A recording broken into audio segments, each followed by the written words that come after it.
est liée au fait que nous n'avons pas suffisamment valorisé la formation professionnelle. Dans beaucoup d'autres pays,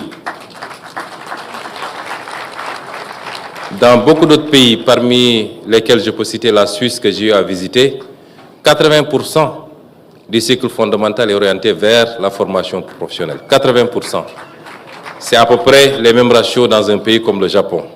Former à des métiers pour permettre aux jeunes d'être tout de suite opérationnels plutôt que de remplir les universités dans des filières littéraires pour que demain, ces jeunes, après leur master, ne puissent pas servir. Pour y parvenir, conformément au cadre réglementaire en vigueur, l'ensemble des formations proposées doit être en adéquation avec les besoins réels de l'économie nationale. Cela exige une approche systémique fondée sur 3 piliers. Premièrement, une analyse approfondie et territorialisée des besoins en compétences, prenant en compte les spécificités économiques locales, notamment celles du pôle de Mbour et de la Petite Côte, et appuyée par un référentiel national des métiers et des compétences actualisés. Deuxièmement, un système d'information dynamique, capable de collecter, traiter et diffuser en temps réel les données sur les métiers, les compétences, l'emploi et la formation, ouvert et accessible à tous les acteurs, tous les apprenants, toutes les institutions, les entreprises et les partenaires.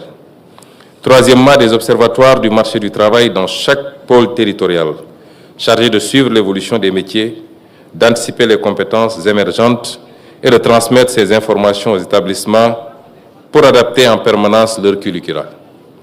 Je voudrais magnifier également la forte ambition de construire, par les moyens du Sénégal, du budget du Sénégal, mais également avec tous nos partenaires, parmi lesquels les Émirats arabes unis, une quarantaine de centres de ce genre à travers le pays.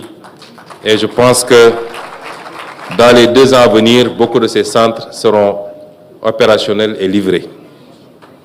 Le gouvernement agit donc avec lucidité.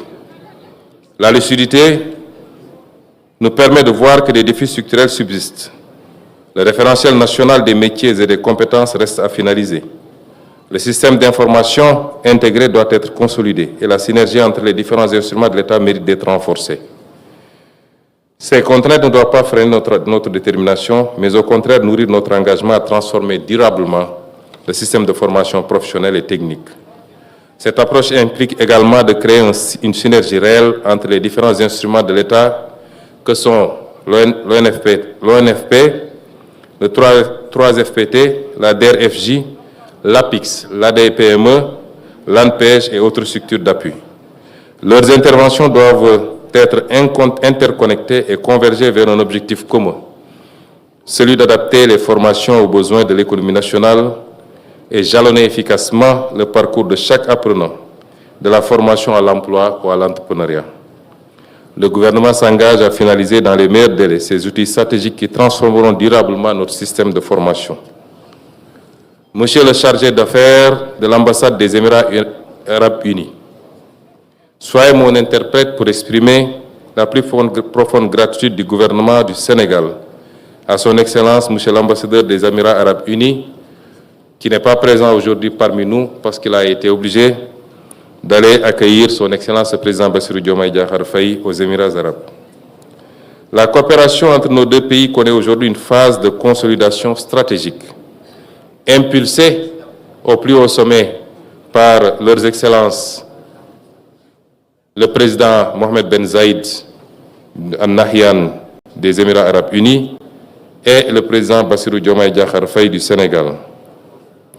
Impulsé également par les relations fraternelles que j'entretiens personnellement avec son Excellence Cheikh Mansour Ben Zayed, le vice-président des Émirats arabes unis, qui, lors de mes 2 derniers déplacements à Abu Dhabi, cette relation, lors de mes derniers déplacements à Abu Dhabi et lors du déplacement il y a 1 mois et demi de son Excellence, Monsieur le ministre du Commerce des Émirats arabes unis, a abouti à la signature de plusieurs accords structurants et renforcés par la visite à l'instant même de son Excellence, Monsieur le Président de la République, venu confirmer une volonté commune d'inscrire ce partenariat dans la durée.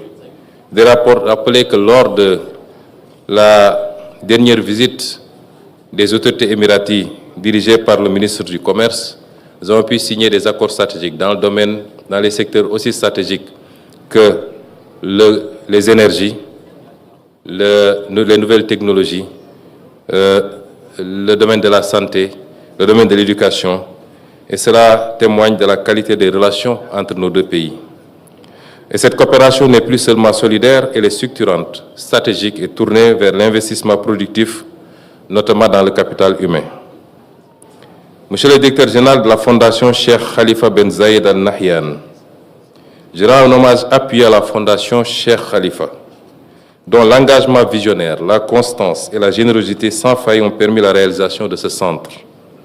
En choisissant d'investir dans la formation professionnelle au niveau local, la Fondation pose un acte fort, celui de croire en la jeunesse, en la dignité par le travail et en la construction de sociétés résilientes et prospères. Notre ambition partagée est de faire de ce centre un fleuron de la coopération sénégalo-émirati et un modèle réplicable à l'échelle nationale. Je voudrais me réjouir des ambitions et des appétits des Émirats arabes pour appuyer le développement du Sénégal. Dans mes différents échanges avec le vice-président, et je voudrais, monsieur l'ambassadeur, que vous lui rappeliez son engagement d'ouvrir au Sénégal un institut de formation dans le domaine du football. Nous savons tous qu'il est le président d'un club aussi prestigieux que Manchester City. Je lui ai déjà trouvé le site. Sur lequel pourrait être édifiée cette importante infrastructure. Et coïncidence, il se trouve dans le département de Mbour.